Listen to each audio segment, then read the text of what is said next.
Welcome to another episode, and now introducing our guest, wifey, my friend, Katie, recently married Moon, and she has brought someone I love to death, the Moon Dog himself, Hugo Moon. Welcome. Hello, thank you for having us. That's awesome. So, less than 12 hours ago, I think you had a pretty big night. I wouldn't say so myself. Care to elaborate on that? Yeah, it was, that was probably the most exhausting, most fun, exhilarating final I've ever been a part of. It was just to take 3 attempts at 90 and then jump at 95. It was just, like I said, exhausting, but so much fun. Nina's such a cool person, and so to be battling it out with her, it was really great. And then I think we set a little bit of a controversy, I think, on social media by sharing the gold, but in the moment, and even now, I know it was 100% the right thing to do, and I wouldn't have done anything differently. It was amazing. Why would you feel that the interpretation was to share a tie, share a tie, you can't share a tie, to tie in a competition is controversial? Yeah, I think, I don't feel like it's controversial because we did the entirety of the competition. We both went out, we both had 3 misses, and we were both, even in our scorecard. And so the fact that that was an option, at first, I forgot it was even a thing that you could do. It's just not something you go in planning. So I just naturally assumed we'd have to jump off, and then she didn't seem like she wanted to, and there's so much emotion that goes into a world championship jumping. I'm sure you guys get that, like the rounds and every jump, there's just so much emotion that goes into it to go jump for jump, to be in that medal contention and then to win. And so when I went out at 95, I was exhausted. There was a lot of jumping. There was, a lot of adrenaline, just craziness. And so I think we both kind of crashed a little bit. So not only was it just felt right because I truly felt like we had both won, but also I think we were just both fatigued. And in the pole vault, if you're jumping fatigued, you do risk getting hurt and you do risk injury. And so to be able to walk away healthy and with a gold and to be able to celebrate that with someone that I respect so much, it was a no-brainer to me. Yeah. So I have to ask, because you're from the great state of Ohio. That's right. Ohio or Michigan? Ohio State or Michigan? I already know the answer, but we just got to put it out there because football season is upon. OH. IO. Okay, there we go. All right, we got that out of the way. So you've tacked on 2023 world champion to your resume. I mean, you don't put tie or an asterisk there. Yeah. But you turned pro 2013, coached by a great pole vaulter and Brad Walker. Tokyo Olympics gold medalist. 2022 Eugene gold medalist. Budapest now gold. World Indoor silver. Pan Am silver. NatCat silver. Toronto gold. I mean, your resume is becoming impeccable as it relates to the vault. Yeah. How do you sustain motivation and continuing to approach the box? And what are your goals moving forward? Yeah, I think last year I really struggled with that motivation coming off the Olympics, and because everything in my life had gone towards that moment, and then when you achieve it, I just crashed afterwards. And I think my entire life I had always felt a certain way going into training and had always had a certain level of adrenaline and motivation. And for the first time ever, I didn't have any of that. And I think part of that was that I didn't really get a break after the Olympics. I had an off season, but the entirety of it was spent doing things around the gold medal, and it was amazing. I wouldn't trade it for anything. But then when I started training and practicing again, it was just, I was tired. Yeah. I was fatigued. And I remember my first competition, it was the Reno Pole Vault Summit. So it's this super fun meet. I was just jumping from short approach. And I remember thinking, oh, this is going to be a long competition. And then I immediately went to, this is going to be a long year. And I had never had that thought before a competition, ever. And so last year was really just about showing up even when I didn't want to. It was just, even when I was tired and, crying on the runway, it was still going to the weight room, getting it done in there, sprinting. And so that way when I showed up at the championship and finally got my head on my shoulders, I at least had the fitness behind me to be able to do what I did. Now it really is just, I'm just excited to see what I'm capable of. I feel like that instilled a confidence in me that I wish the Olympics had, but it's kind of unshakable now. And I think really when you feel unmotivated, it's just about creating that routine and having people around you that hold you accountable and keep you going even when, you're saying I'm terrible at this and I just want to quit. And there's the look to the husband to the left. Oh, he got so many calls because we're living at a distance. So she was crying down the phone quite a lot during 2022 post-Olympics. But pulled it back together for the Worlds really quite nicely, I think. And that is an English accent you hear, ladies and gentlemen. I know I mumble as well. So, he is an Englishman. Yeah. Before we change subjects, I want to ask a question. So was it ever discussed last night how you all split prize money and who gets to buy the next World Champs? It actually was, it came up later in the night, like, oh, I wonder what happens with prize money. I don't know if it's like we both get the gold prize or if I know I think Diamond Leagues, it's like they add first and second and then, or, whatever place and then divided by two. As far as the auto or the automatic bid, I don't know, but I would think that we'd both get that. Yeah. I hope so because gosh, that was the best part of this year was not having to stress about U.S. Nationals. Eric and I were watching the competition yesterday. We were standing together, and literally as it happened, I looked at him and I was like, I hope they get in writing. Yeah. That they both get the buy. But yeah. I guess they know more than we do. I don't know. Yeah, I don't. In the moment, it's just like, gosh, I just wasn't even thinking about any of that. I hadn't thought about that until right now. Yeah. I want to backtrack a little bit because you touched on something. And you're a woman, right? So, and not only you're a woman, are you a woman? Yeah.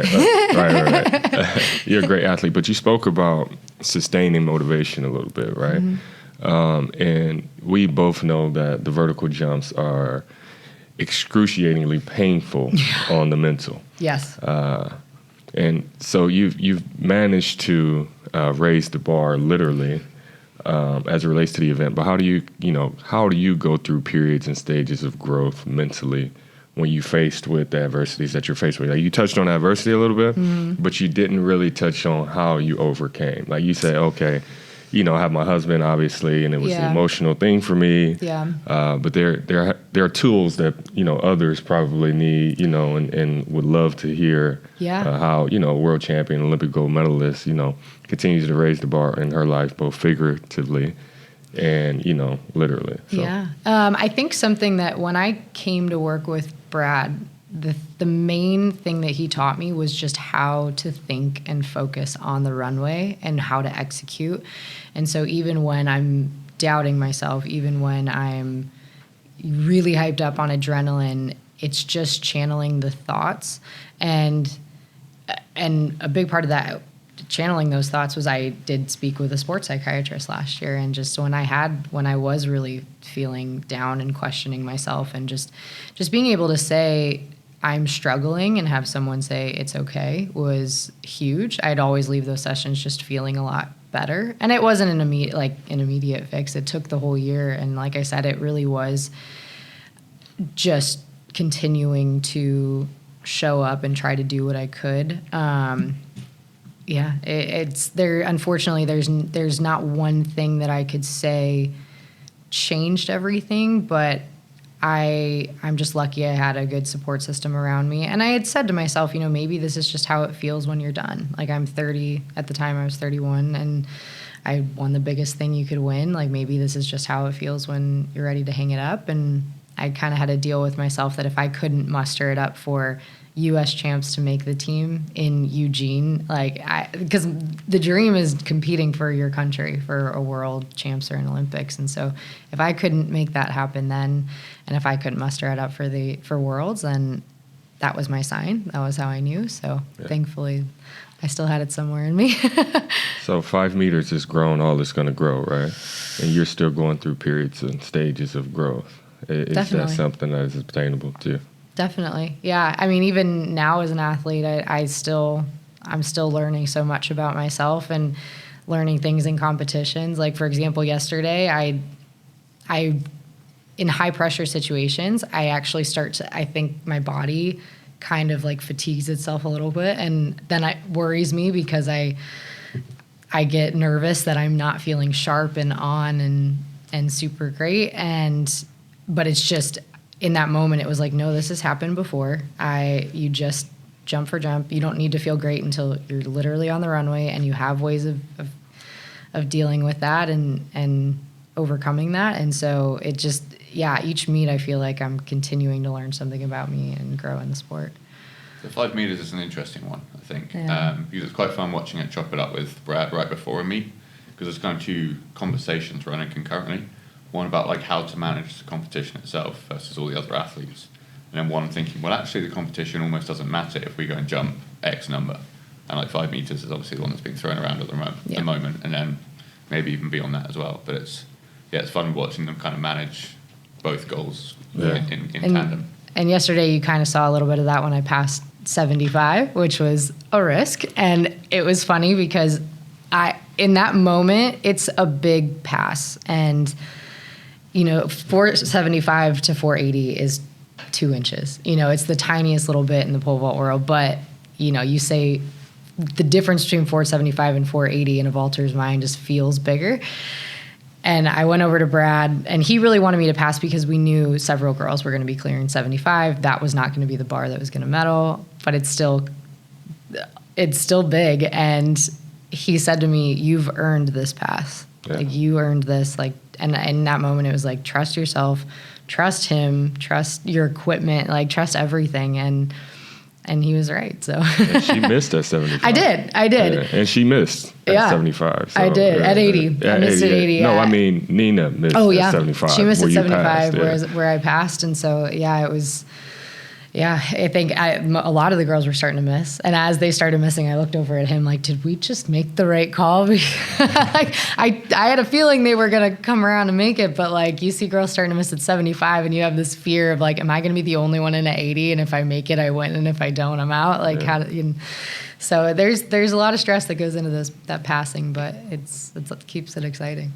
I'm going to bring this a little bit to the family life and the support system as well. And I know you have someone you care truly about sitting to your left, maybe on the podcast you can't see.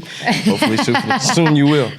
But with that being said, so congratulations to you, first and foremost, Hugo, on your new job at Tulsa. Good luck to you. Appreciate it. And then I hear there's some lucky charms that you all have, some clothing articles that might be 3 for 3. Like, tell me about that. Well, Well, you can fire away.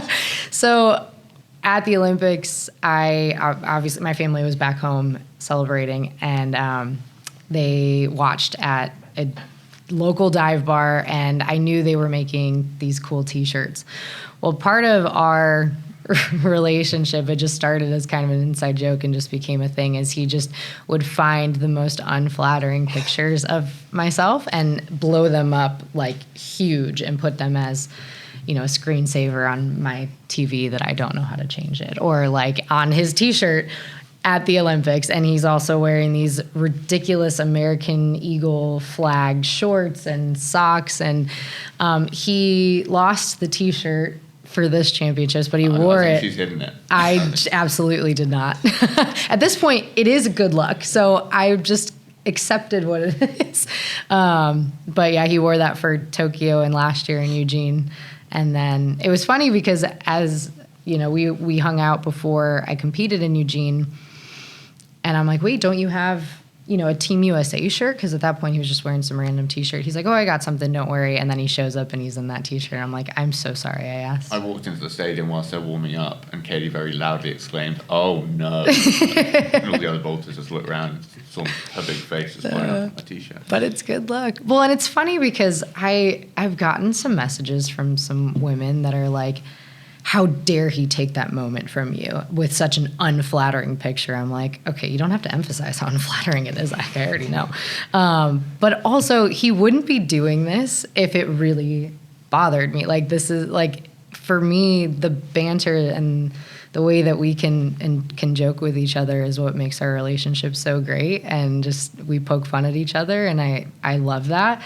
As much as I'll never admit that I love that T-shirt, it's just, but it's like that's our relationship. It's what makes it awesome. So, and with you all taking the chances to poke each other, I think there's a story that you might tell about a time Hugo made his professional debut in track and field.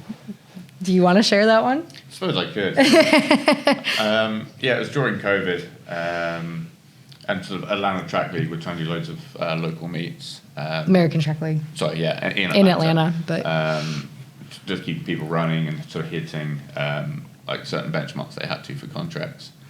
And I've always considered myself a runner when I was younger, and I saw sort of people doing masters races as well, with sort of 1 or 2 people racing. And so I thought, well, if it helps get someone a race, I'm happy to enter. I appreciate a mid-distance, long distance sort of race. 800 or so. And then it ended up being 200 meters was the only available event. And there was a masters race and an elite race. But I was one of 2 masters and there were 6 elites. So suddenly I'm lining up with ex-Olympians. Sorry, there's no such thing as an ex-Olympian, I apologize. An Olympian. Another guy who's wearing sort of full Nike outfits. I'm like, okay, he's going to be quick. There's an Olympic bobsledder. Yeah, there's me in my white little singlet. You had other options, though. That's true. Wallace did offer me the speed suit. Wallace offered a speed suit, and he turned it down. But he taught me how to use the blocks for the first time ever 5 minutes before. And so, yeah, well, ended up me thinking I was going to do an 800-meter race against someone about 20 years older than me. I ended up against some elite runners, and I was not near the front in that race. No. But I did beat someone. Well, what's cool about that story is when we first started dating and I realized he was interested in track, he grew up going to the Diamond Leagues. He would talk about how Wallace was his favorite sprinter. And just he'd pull up YouTube videos of his races and just thought it was so cool. And then so when they came to Atlanta for some of those meets, turn of events, Wallace ended up staying at my house and they became good friends. But it was so cool when before he was about to race, Wallace came over. He's like, "Hey, you want to like practice block starts?" And just he looked like a little kid on Christmas. It was so fun. He was just like, "Yeah, okay." I need to find it somewhere, but I've actually got a photo with Wallace on Crystal Palace train station after a meet about 15 years ago, something like that, I guess. That can just stay where. Yeah, Wallace okay. Spearman with the braids. Huh? Young Wallace. Young Wallace. Well, Katie, we know you have a busy day with post-champion celebrations and shenanigans, so to speak. And we appreciate your time and Hugo as well. Congratulations. Will you be finishing out the season at the Diamond League final? Or yes. So from here, what's on your schedule? I'll go to Zurich. The women's pole vault is in the train station this year, so I'm very excited for that. Yeah. And then I'll go do Eugene for the final. Okay. Well, we definitely will be tuned in to both Zurich and Eugene. Can you give us your social media handles, any projects you're working on, any way we can support you continuously outside of the runway? Thank you. I'm starting pretty fresh on projects. It's kind of nice going into an Olympic year. You try to kind of keep it nice and open. But it's KTNAGO13. That's kind of my main one across most channels. So. All right. Thank you. Well, Hugo, what's your gamer tag? Oh, yeah. I can't give that out. That's private. Exclusive. You got to keep it exclusive. But thank you to the Moons for joining us. Katie, congratulations again. Thank you. Continued success, and we hope to see you hoisting that Diamond League trophy up at the end of the year in Eugene. Thank you. Thank you so much.